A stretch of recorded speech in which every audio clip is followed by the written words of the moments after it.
My name's Luke, I farm in East Norfolk. It's a mixed farm with a wide range of cropping. Cropping here in no particular order is winter wheat, spring barley, winter barley, oilseed rape and sugar beet. Our soils here are predominantly a sandy loam, so we generally apply nutrients little and often. Polysulphate's a versatile product as we can use it across most of the crops. The starting point of using polysulphate was 2013 when we used it on the vining peas.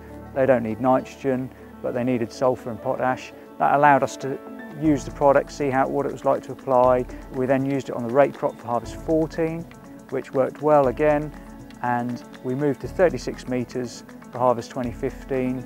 That was when we rolled out polysulphate across the farm. It's tricky to find a product that spreads accurately to 36 metres. We are achieving it with polysulphate.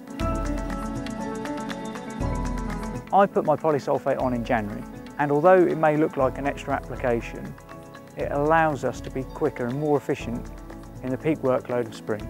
If I'd applied nitrogen sulphur at the time I wanted to put my sulphur on, I'd have put nitrogen on the crop, then it wouldn't have gone to yield, it would have gone into crop architecture, into growing a big crop but not necessarily a big yield. That's where the fit worked well. Having put my polysulphate on, when I'm using straight nitrogen for the first dose of nitrogen through the crops, it's a quicker job because there's no sulphur diluting the nitrogen.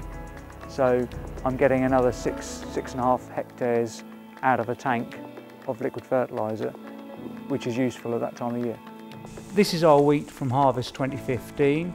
As you can see, we're really pleased with how it looks. A lovely bold sample, really good bushel weight. The key is the sulphur. The potash and magnesium are both very useful on these soils. It works well as a product on our farm. Looking at my crops growing in the field, I would recommend polysulphate.